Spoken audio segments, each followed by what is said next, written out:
Assalamualaikum warahmatullahi wabarakatuh.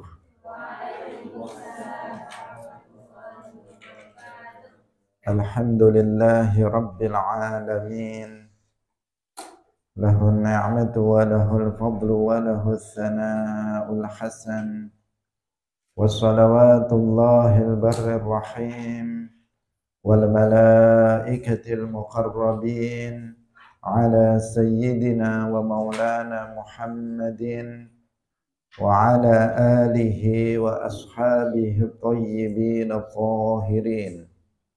Allahumma la sahla illa ma ja'altahu sahla wa anta taj'alul hazna idza syi'ta sahla. Allahumma rzuqna al-ikhlasa fin niyyati wal qawli wal amal wa ba'du.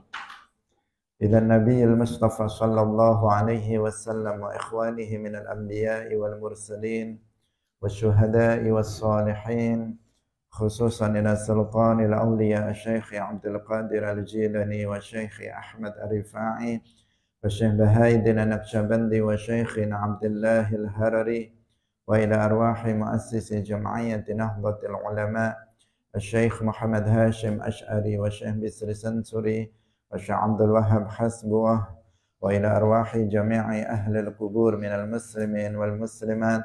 الفاتحة. أعوذ بالله من الشيطان الرجيم. بسم الله الرحمن الرحيم.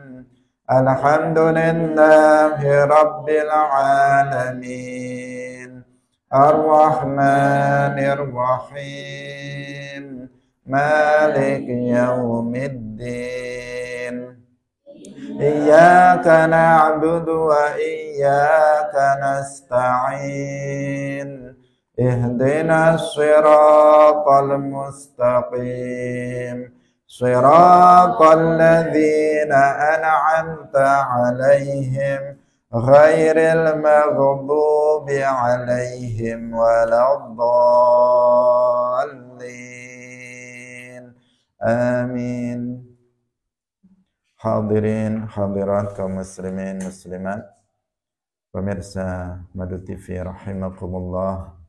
Alhamdulillah, mari kita bersyukur kepada Allah Subhanahu wa taala. Pada pagi hari ini Allah Subhanahu wa taala kembali mempertemukan kita dalam majelis ilmiddin. Semoga Allah Subhanahu wa taala memberkahi majelis kita, semua yang hadir amalnya diterima dan mendapatkan ilmu yang manfaat barokah fid dunya wal akhirah. Amin ya rabbal alamin. Salawat dan salam semoga tetap terlimpahkan kepada Nabi Agung Nabi Muhammad sallallahu alaihi wasallam, para sahabatnya, keluarganya, serta seluruh umat Islam yang mengikuti beliau ila yaumil qiyamah. Mari kita ikhlaskan niat kita masing-masing, kita hadir dalam majelis ilmu lillahi ta'ala. Masih pada bab tentang at-tarhib fi min masawi'il akhlaq. Wa an Abi Hurairah radhiyallahu anhu qala qala Rasulullah sallallahu alaihi wasallam, ayatul munafiqi utawi tandane wong munafik iku salasun telu. Rupane siji idza haddasa tatkalane ngomong sapa munafik iku kadzaba goroh sapa munafik. Wa idza wa'ada lan tatkalane janji sapa munafik akhlafa mongko nulayahi janji sapa munafik. Wa idza tumina lan tatkalane den percaya sapa munafik khana mongko khianat sapa munafik. Muttafaqun alaih. Walahuma min hadithi Abdullah bin Amrin wa idza khasama lan tatkalane tukaran sapa munafik fajaroh mongko gawe zalim sapa munafik. Hadirin rahimakumullah. Dalam hadis yang diriwayatkan dari Abi Hurairah radhiyallahu anhu, beliau berkata, Rasulullah shallallahu alaihi wasallam bersabda, tanda orang munafik, maksudnya munafik dalam amal itu ada 3. Pertama, apabila dia berbicara, maka dia berbohong. Dan apabila dia berjanji, maka dia menulayai janjinya. Wa idza tumina, dan apabila dia dipercaya, maka dia berkhianat. Dalam riwayat Bukhari Muslim juga, tapi dari jalur hadis Abdullah bin Amr itu ditambahkan wa idza khasama fajara.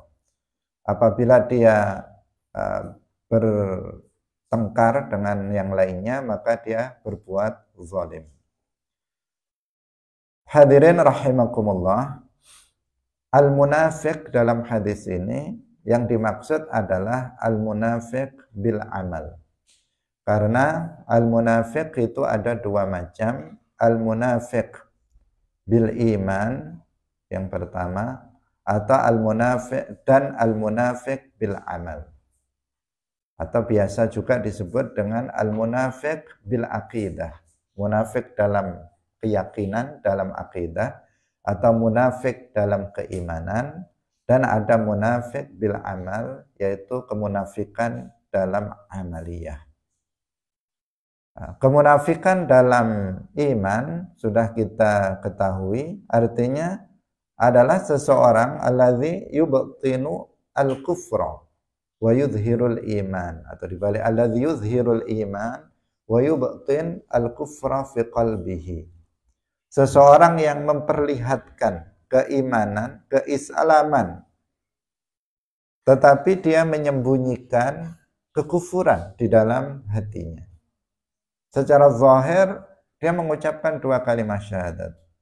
Dia memperlihatkan bahwa dia adalah seorang muslim dalam pandangan kita, dalam yang fisik, yang terlihat.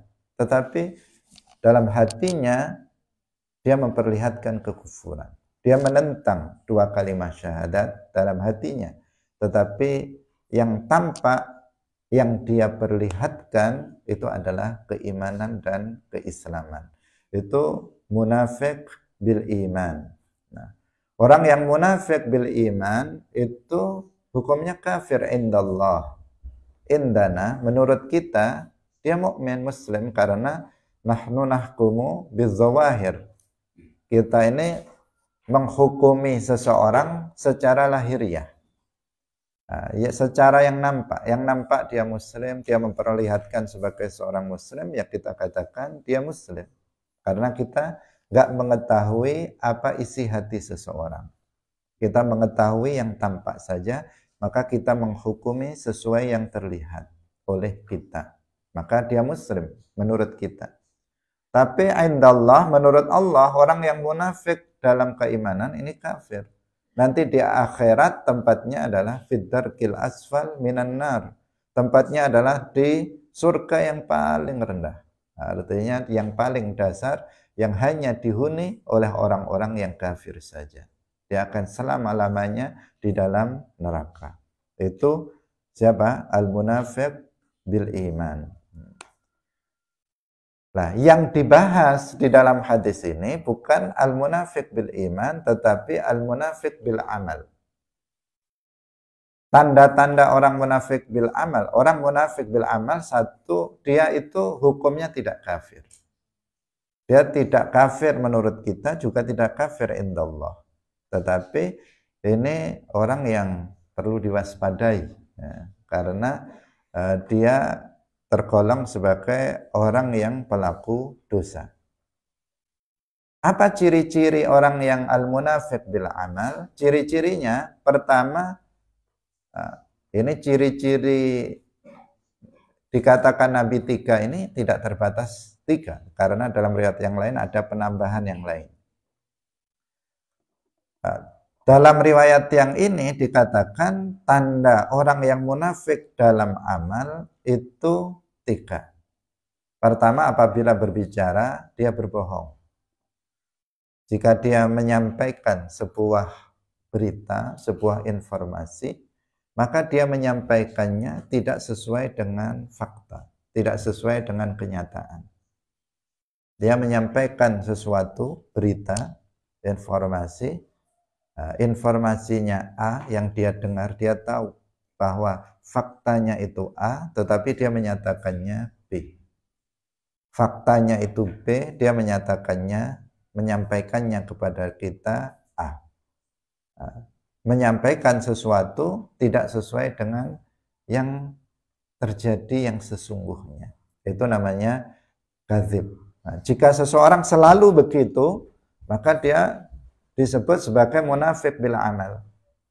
Tapi kalau hanya sekali-kali saja dia berbohong, sekali itu karena terpaksa misalnya dia berbohong, kemudian nggak berbohong lagi, hari-hari dia nggak berbohong, tetapi karena sesuatu hal kemudian dia berbohong sekali, maka belum disebut sebagai munafik.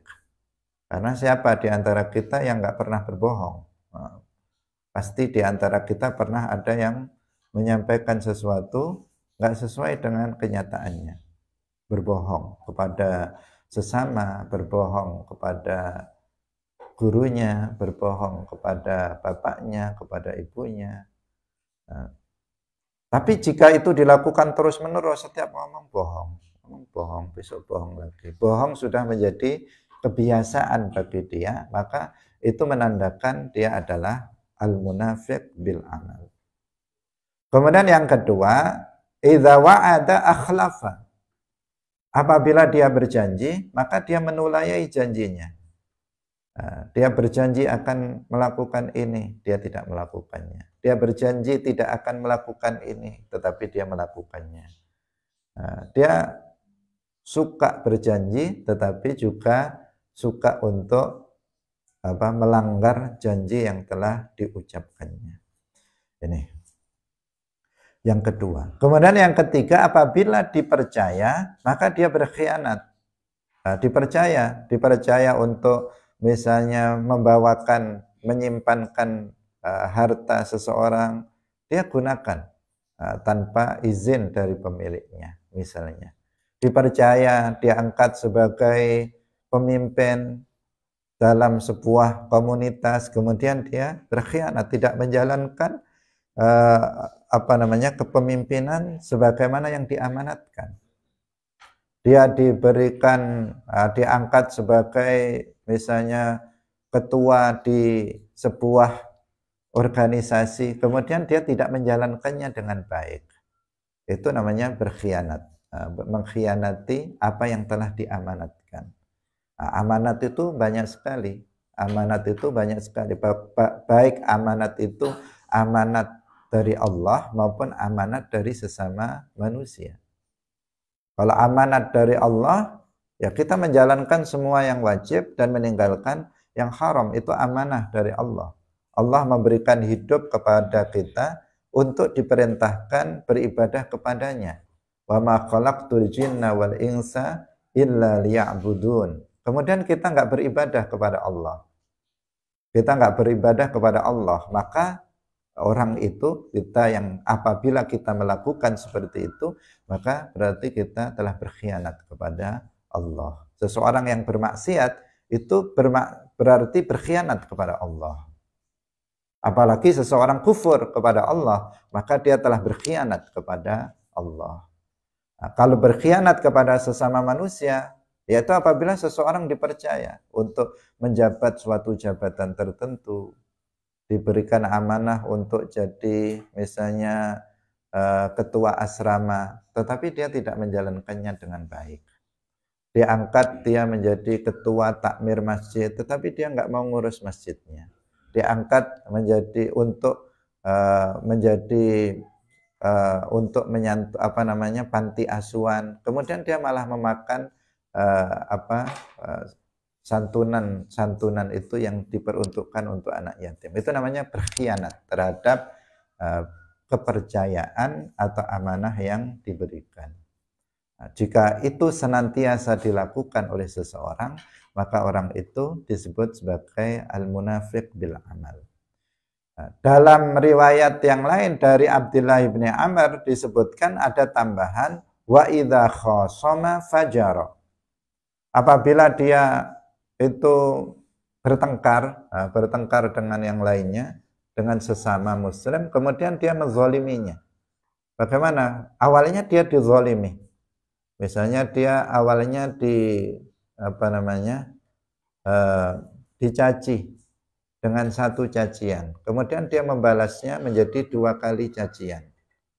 Dia dipukul 1 kali. Kemudian dia membalasnya 2 kali, 3 kali, 4 kali. Nah, ini namanya zolama. Dia zalim. Semestinya kan seseorang minimal dalam hukum boleh dia membalasnya dengan perbuatan yang sama. Itu boleh hukumnya. Boleh hukumnya. Kalau misalnya dia diginikan di sini, ya dia ganti dengan ukuran volume pukulan yang sama dan di tempat yang sama.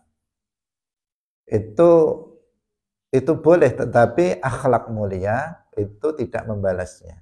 Tidak membalas keburukan dengan keburukan, tetapi membalas keburukan dengan kebaikan. Itu akhlak mulia. Tetapi dari sisi hukum itu diperbolehkan, tetapi harus persis sama, dan itu sulit. Sulit, apalagi membalasnya dengan emosi, maka yang ada adalah kezaliman, berbuat zalim kepada orang lain.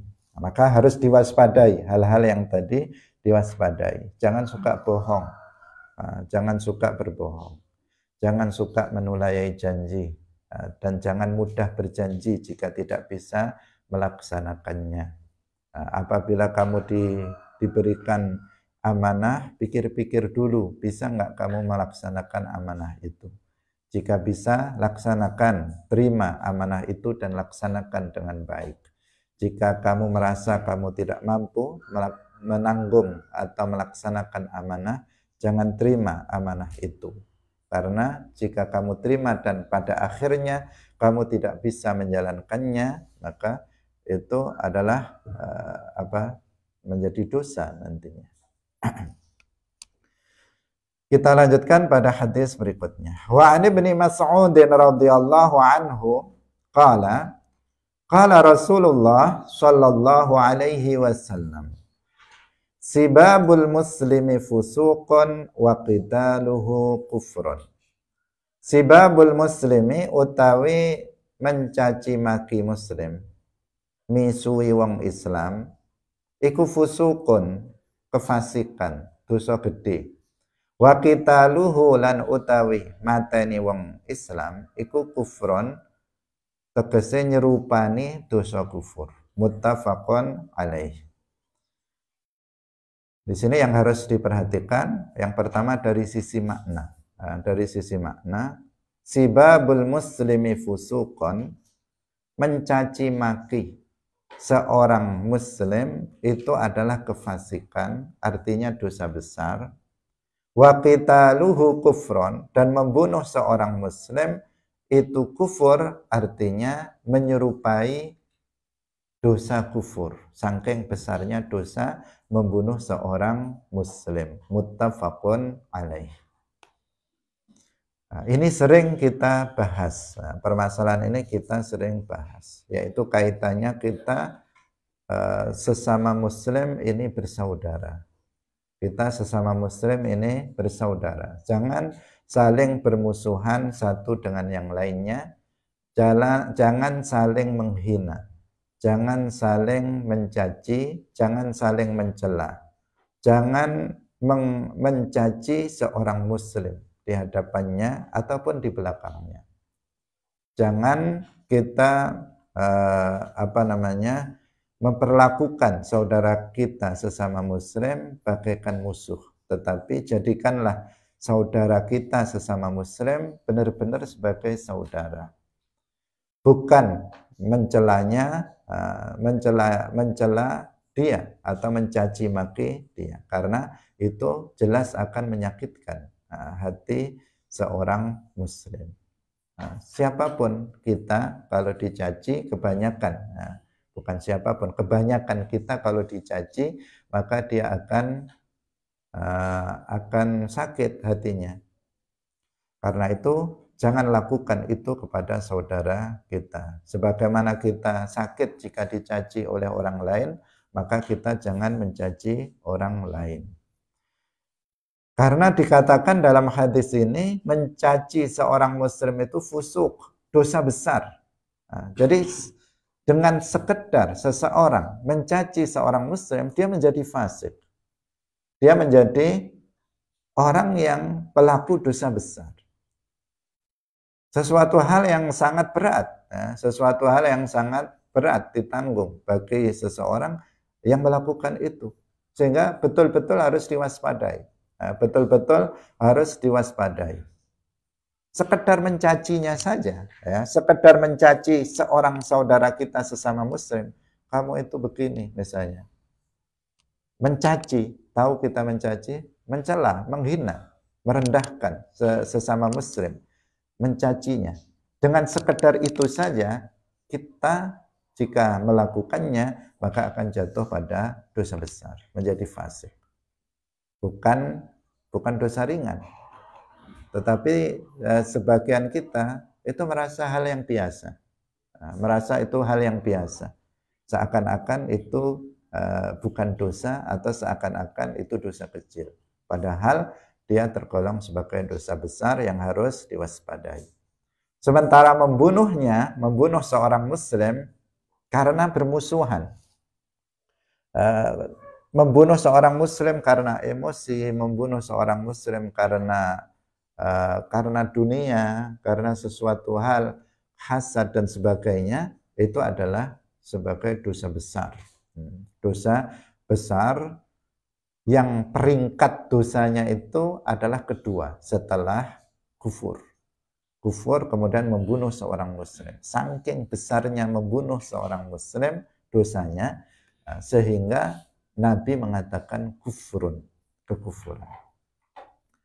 Tapi kalau ada seseorang itu memerangi seorang muslim, membunuh seorang muslim dikarenakan agamanya, maka memang dia kufur, memang dia jatuh pada kekufuran. Kalau ada seseorang misalnya dia mengatakan saya bunuh kamu, kemudian dia membunuhnya karena kamu itu muslim. Dia membunuhnya karena dia beragama Islam, maka yang membunuh jelas kafir, bukan muslim. Nah, kenapa? Karena dia membunuh seorang muslim, alasannya karena dia beragama Islam. Itu yang dia jatuh pada kekufuran.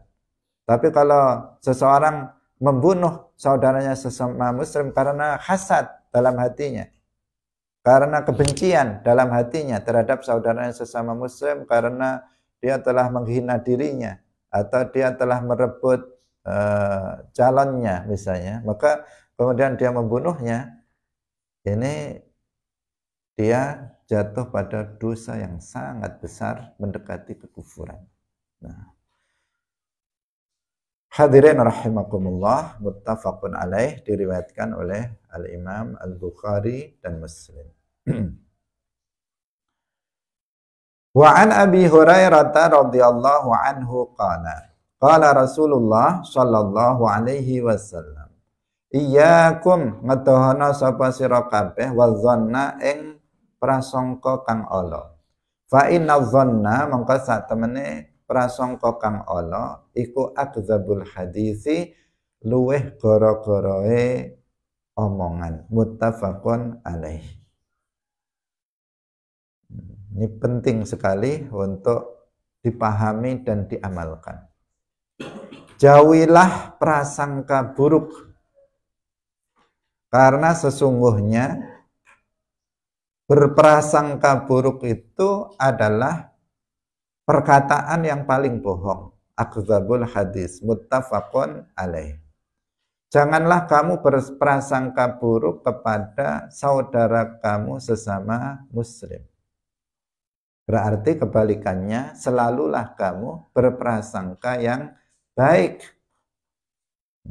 Selalulah kamu berprasangka yang baik agar pertama agar kamu tidak jatuh pada dosa karena suudzon, berprasangka buruk terhadap sesama muslim itu adalah sebagai salah satu maksiat, salah satu dosa yang berbahaya. Selain itu ya agar kita bisa tentram, hidup kita tentram. Kalau dalam hati kamu hanya berisi prasangka buruk, maka kamu nggak akan bisa hidup nyaman. Kamu tidak akan bisa hidup bahagia selamanya.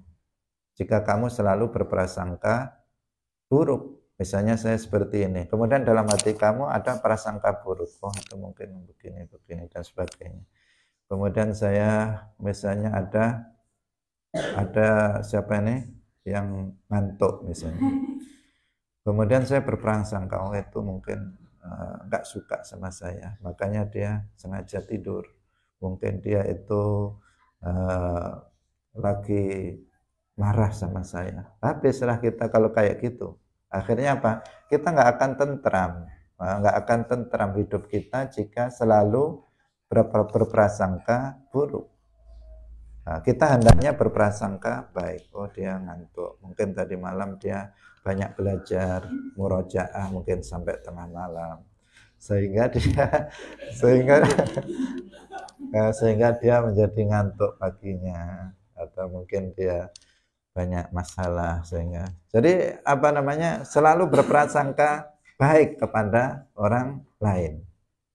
Kalau kita melihat anak yang kecil, kita mengatakan wah senang anak itu ya, misalnya dosanya masih sedikit karena hidupnya belum lama, sementara saya dosanya sudah tua, dosanya banyak. Nah, dia orang yang baik misalnya. Kalau melihat orang yang tua, kita berprasangka baik juga. Dia orang yang tua, pasti ibadahnya sudah banyak, kebaikannya sudah banyak. Sementara saya masih muda, masih sedikit dalam beramal. Itu namanya berprasangka baik. Bukan ini anak kecil ini ngapain ini, belum banyak beramal. Ini orang tua banyak dosanya. Itu artinya apa? Berprasangka buruk kepada orang lain. Enggak, kita hendaknya selalu berprasangka baik, meskipun sebenarnya janggal ya. Meskipun janggal sekali, tetapi kedepankan prasangka baik. Janggal itu ada sesuatu hal yang ini kayaknya begini-begini. Meskipun begitu, hilangkan itu. Munculkan yang baik-baik saja, hilangkan yang prasangka buruk, maka itu akan membuat kita tenang dalam hidup ini, tenang. Penting ini konsep kebahagiaan ya, konsep bahagia dalam hidup ini, sehingga kita tidak ngurus dengan prasangka yang buruk. Para ulama mengatakan man hasuna dhannuhu taba aishuhu. Man hasuna dhannuhu taba aishuhu. Seseorang yang baik prasangkanya kepada orang lain, maka akan bahagia hidupnya. Sebaliknya, man sa'a dhannuhu takaddara aishuhu. Barang siapa yang buruk prasangkanya kepada orang lain, takaddara aishuhu, maka hidupnya menjadi butek. Apa butek itu? Hidupnya menjadi keruh. Hidupnya selalu keruh. Sepanjang waktu isinya hanya prasangka buruk saja kepada orang lain. Prasangka buruk kepada orang tuanya, prasangka buruk kepada saudaranya, prasangka buruk kepada tetangganya, kepada temannya. Nah, kalau sudah seperti itu, maka dia nggak akan tenang hidupnya. Kalau dia ada di pondok seperti ini misalnya, maka dia nggak akan kerasan hidup di pondok. Kenapa? Karena menyangka semua orang di sampingnya itu buruk. Semua orang yang bersamanya itu nggak baik. Semuanya disangka seperti itu. Kalau seperti itu ya dia sebentar akan pulang. Nah, kenapa? Karena hatinya, prasangkanya itu selalu buruk kepada orang lain. Tapi kalau prasangkanya selalu baik kepada orang lain, maka dia akan memperoleh ketenangan. Sehingga efeknya pun dia akan awet muda. Kalau dia tenang, senang, dia akan awet muda. Kalau selalu sangkanya buruk kepada orang lain, kemudian hidupnya susah, hidupnya nggak enak, efeknya pun dia akan cepat tua wajahnya. Apa namanya? Ini hanya tambahan. Tetapi kan berpengaruh kepada kondisi seseorang. Jadi selalulah berprasangka baik kepada sesama, berprasangka baiklah kepada Allah, berprasangka baiklah kepada sesama manusia, jangan berprasangka buruk kepada Allah, dan jangan berprasangka yang buruk kepada sesama. Su'udzan billah, su'udzan bi'ibadillah min ma'asil qalb. Termasuk dosa hati yang harus dijauhi. Nah, sebaliknya harus kita melakukan husnudzan kepada Allah dan kepada sesama. Wa an Ma'qil ibn Yasar radhiyallahu anhu qala sami'tu Rasulullah sallallahu alaihi wasallam yaqul ma min abdin ora ana iku setengah saking kawula yastara'ihi kang ngangkat dadi pemimpin ing abdin sapa Allah Gusti Allah ing amrih mimpin ing abad sapa Allah Gusti Allah ra'iyatan ing rakyat yamutu mati sapa abad yauma yamutu ing dalam dinane matine ing dalam dina matine sapa abad wa huwa halih utawi abad iku ghasyun wong kang nipu ngapusi li ra'iyatihi maring rakyate abad illa harrama kejaba ngaramaken sapa Allah Gusti Allah alaihi ing atase abad aljannata ing swarga muttafaqun alaihi.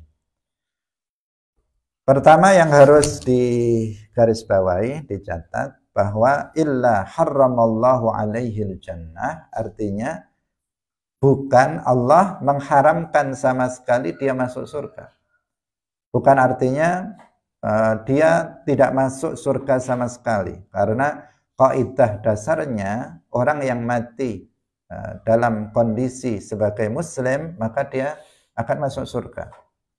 Tetapi ada sebagian orang yang masuk, orang muslim yang mati dalam keadaan muslim, dia tidak bisa masuk surga secara langsung. Dia masuk ke dalam neraka terlebih dahulu. Banyak yang seperti itu. Nah, ini juga demikian. Yang dimaksud illa harramallahu alaihi jannah artinya Allah mengharamkan dia masuk surga ma'al awwalin. Jadi Allah mengharamkan dia masuk surga ma'al awwalin. Artinya dia tidak akan masuk surga bersama orang-orang yang bertakwa. Karena yang pertama kali masuk surga siapa? Orang-orang yang bertakwa. Orang-orang soleh, orang-orang yang bertakwa. Tidak masuk surga bersama orang yang pertama kali masuk surga, artinya dia diazab dulu di neraka karena dosa-dosanya. Nah, dosa itu diantaranya apa? Yang disebutkan di dalam hadis ini. Dikatakan bahwa Rasulullah Shallallahu Alaihi Wasallam bersabda, tidak ada seorang hamba yang diangkat menjadi pemimpin oleh Allah, memimpin rakyatnya, yang ketika dia mati, yang di hari yang telah ditakdirkan untuk dia mati, dalam kondisi dia menipu rakyatnya. Dia menipu rakyatnya, maka kecuali Allah mengharamkan dia untuk masuk surga bersama orang-orang yang pertama kali masuk surga. Jadi kalau ada seseorang yang dijadikan pemimpin oleh Allah, karena yang memberikan kekuasaan siapa? Allah. Meskipun yang milih rakyat, tetapi pada hakikatnya yang memberikan kekuasaan itu adalah Allah. Karena yang menggerakkan hati seseorang untuk memilih calon ini itu adalah Allah. Jika Allah tidak menghendaki seseorang menjadi pemimpin, dia nggak akan jadi pemimpin selamanya. Meskipun mencalonkan berkali-kali. Kalau tidak dikehendaki oleh Allah untuk menjadi pemimpin, maka dia tidak akan jadi pemimpin. Kekuasaan itu milik Allah. Allah memberikannya kepada sebagian orang yang Allah kehendaki. Tu'til mulka liman tasha. Allah memberikan kekuasaan itu kepada sebagian orang yang Allah kehendaki. Jika ada seseorang dijadikan pemimpin oleh Allah, diberikan kekuasaan oleh Allah atas rakyatnya. Nah, kekuasaannya bisa bertingkat-tingkat. Kekuasaan bisa bertingkat-tingkat. Presiden, dia penguasa untuk tingkat negara. Ada gubernur, dia menguasai di tingkat provinsi. Penguasa di tingkat provinsi, punya rakyat di daerah kekuasaannya, bupati, demikian sampai ke bawah. Nah, kalau ada seseorang, dia diangkat menjadi seorang pemimpin, ketika dia mati, dalam keadaan dia menipu rakyatnya. Nah, dia menipu rakyatnya. Menipu rakyatnya itu maksudnya bagaimana? Dia menzalimi rakyatnya, dia memakan harta rakyatnya, dikorupsi, dimakan harta milik rakyatnya yang harusnya dibagi-bagikan kepada rakyat, dia makan, dia ambil, dia zalim misalnya terhadap rakyatnya. Penguasa yang seperti ini, pemimpin yang seperti ini, jika dia mati belum bertaubat, masih dalam kondisi menipu rakyatnya, menzalimi rakyatnya, maka di akhirat dia nggak akan masuk surga ma'al awwalin. Nah, artinya dia akan diazab terlebih dahulu di neraka. Jika dia memang muslim, mati muslim, maka dia akan diazab di neraka, tapi pada akhirnya nanti juga akan masuk ke dalam surga jika dia memang muslim. Jika kafir sudah jelas dia akan masuk ke dalam surga karena dia sudah melakukan kezaliman yang paling besar, yaitu berupa kekufuran.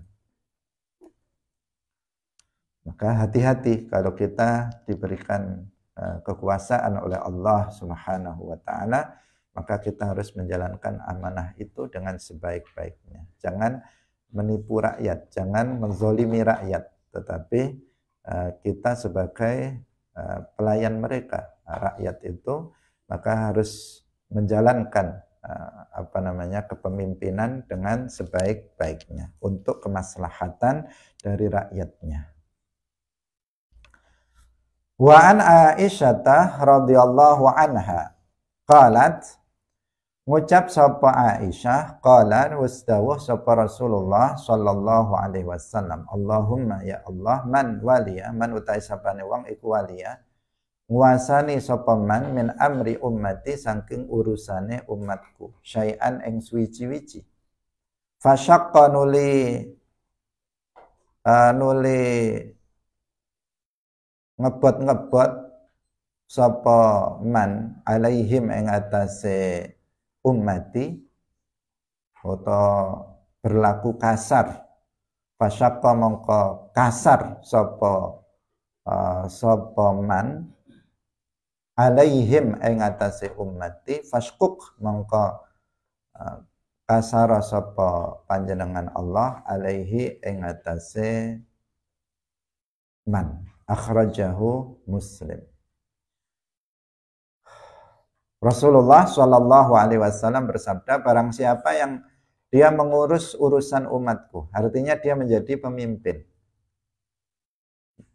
Dia diberikan kekuasaan untuk mengurus urusan umat.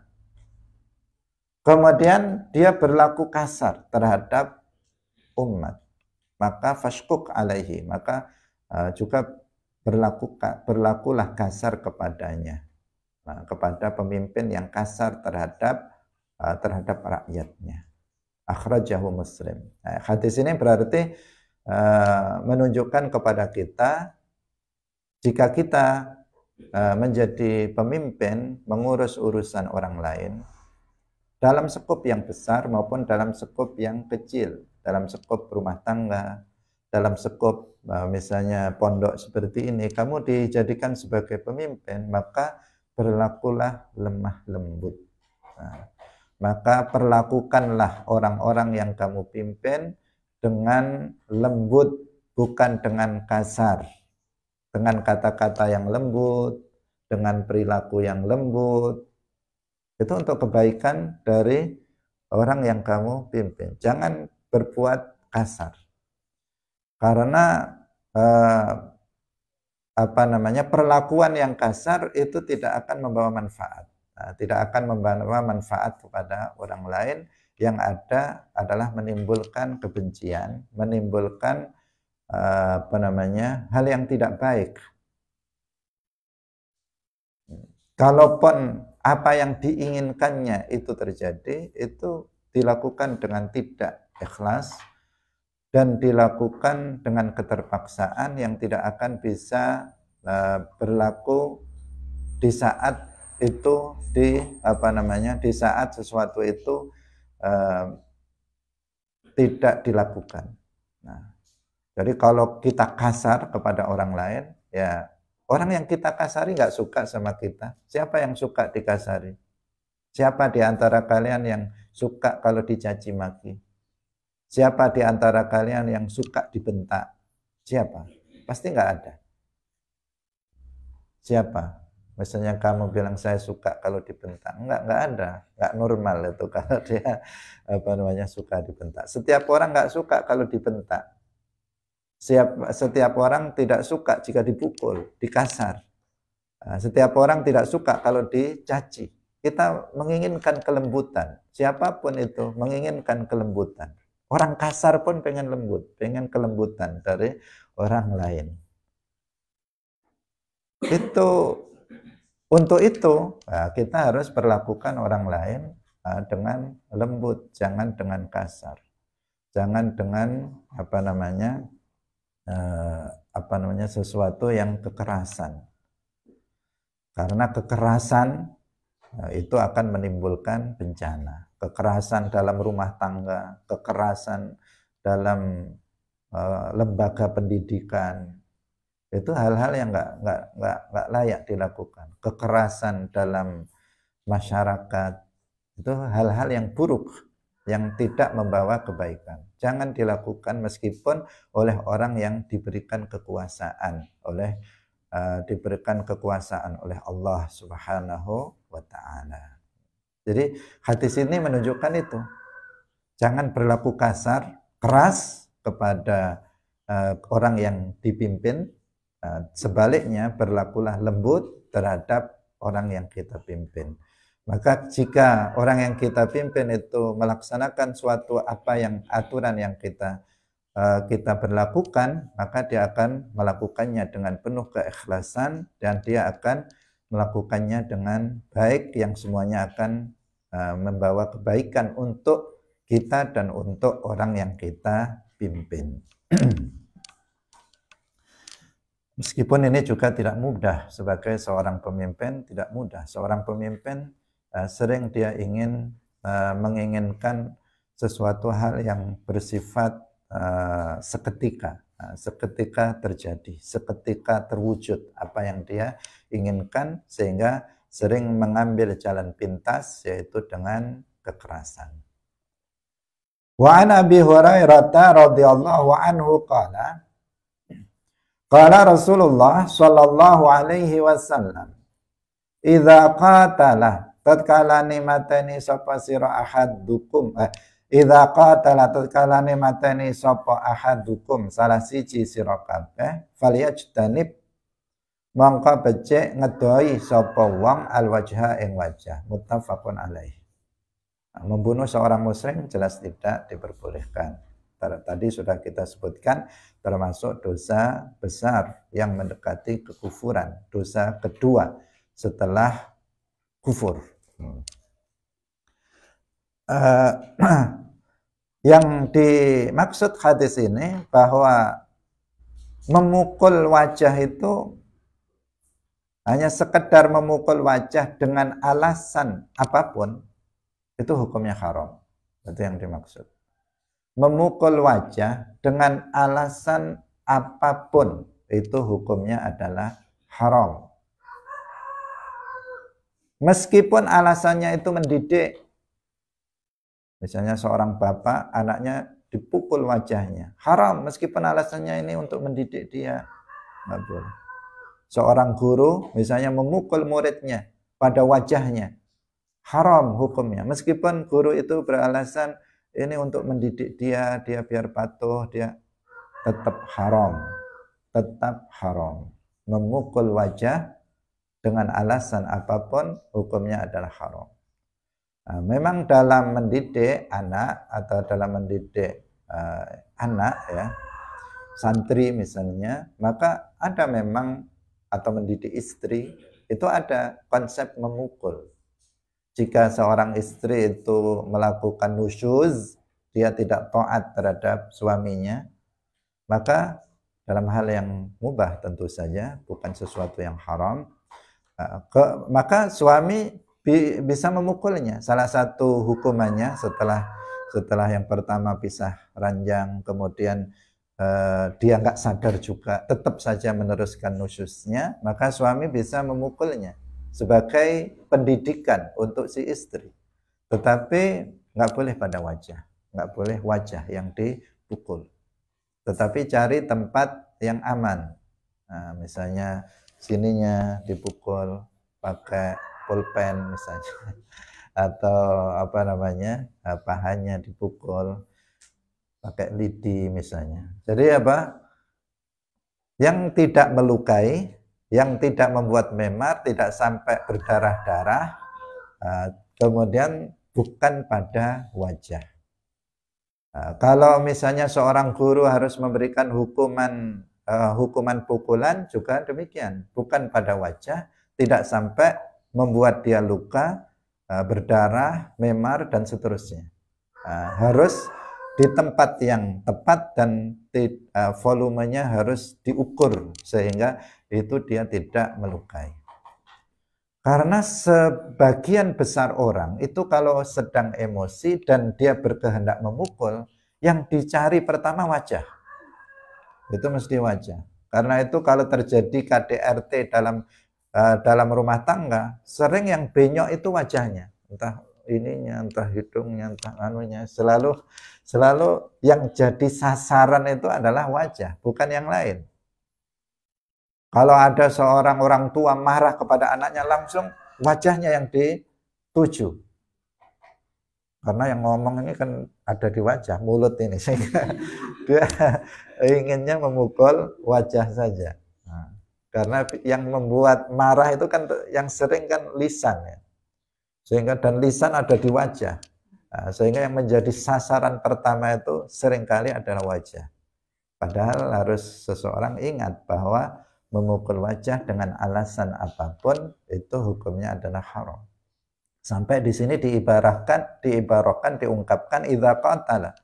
Jika seseorang misalnya berperang dalam sebuah perang, maka hindari wajah. Nah, untuk membunuhnya itu wajah pun itu harus dijaga. Seperti itu. Muttafaqun alaih. Satu lagi, wa anhu lan saking Aisyah, wa anhu lan saking Abi Hurairah radhiyallahu anhu anna rajulan, sak temene wong lanang, qala ucap sapa rajul, ya Rasulullah, ausini paringa wasiat sapa panjenengan ing ingsun.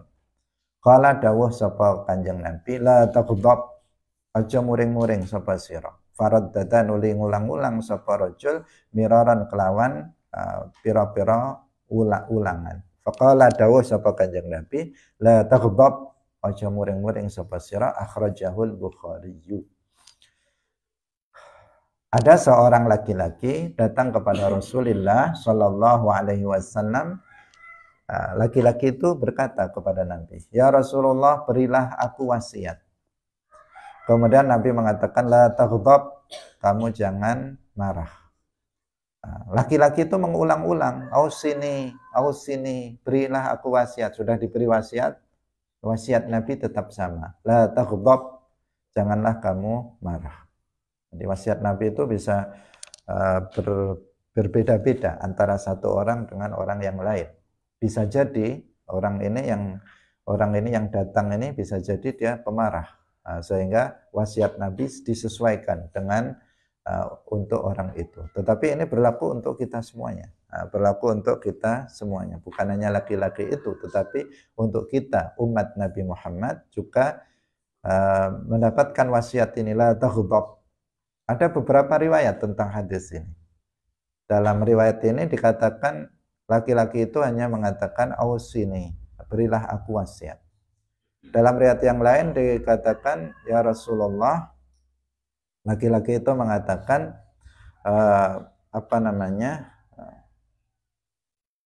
tunjukkanlah kepadaku amalan yang bisa menyelamatkanku dari ghadab Allah. Dalam riwayat yang lain, tunjukkanlah aku suatu amalan yang bisa menyelamatkanku dari neraka. Nah, kemudian dawuhnya Nabi, la taghdab, sampai 3 kali. La taghdab, janganlah kamu marah. Ini sudah kita jelaskan sebelumnya, bahwa kemarahan ini memicu hal-hal yang buruk. Nggak ada akibat baik dari sebuah kemarahan yang bukan karena Allah. Kalau ghadab lillah, kebaikan yang akan didapat. Seperti ghadabnya Rasulullah. Rasulullah ghadab, tapi karena Allah, maka hasilnya kebaikan. Tapi ghadab secara umum, kemarahan, emosi secara umum itu adalah ghadab lid dunya, ghadab karena dunia. Ghadab marah karena dia dihina, marah karena urusan-urusan duniawi, kebanyakan yang seperti itu. Itu tidak akan membawa kebaikan, justru dia akan membawa keburukan-keburukan seperti yang kemarin sudah kita contohkan. Ada orang yang kufur sebab ghadab. Ada orang yang menceraikan istrinya sebab dia marah. Ada orang yang membunuh anaknya karena marah.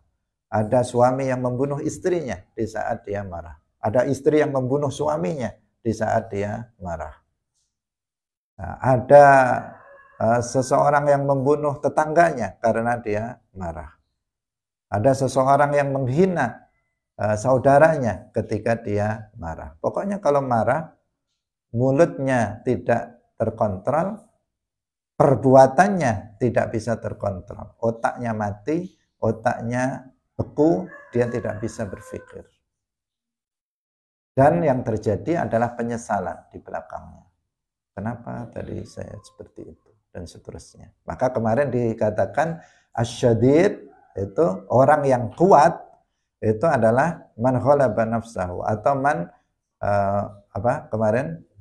yamliku nafsahu indal ghadab. Seseorang yang bisa menguasai dirinya di saat dia itu marah. Itulah orang yang hebat. Meskipun badannya kelemer misalnya, kayak lemes, nggak kuat sama sekali, krempeng. Tapi kalau marah dia bisa menguasai dirinya, maka dialah hakikatnya orang yang kuat. Orang yang kuat hakikatnya dialah. Tapi orang yang badannya besar misalnya, tetapi ketika marah nggak bisa mengendalikan diri, dia adalah orang yang lemah. Jadi bukan yang secara fisik penilaiannya, tetapi bagaimana seseorang bisa mengendalikan amarahnya. Setiap kita bisa marah, tetapi bagaimana kita bisa mengendalikan amarah itu. Nah, siapapun itu, kita yang bukan para nabi ini tidak maksum.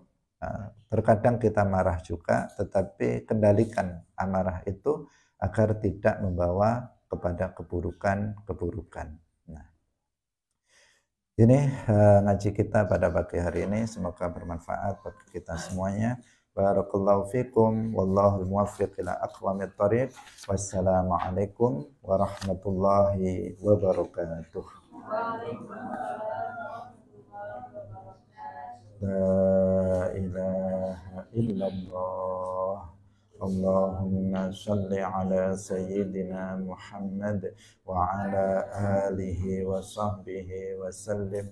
Rabbi ghfirli wa liwalidayya wa lil mu'minina wal mu'minat.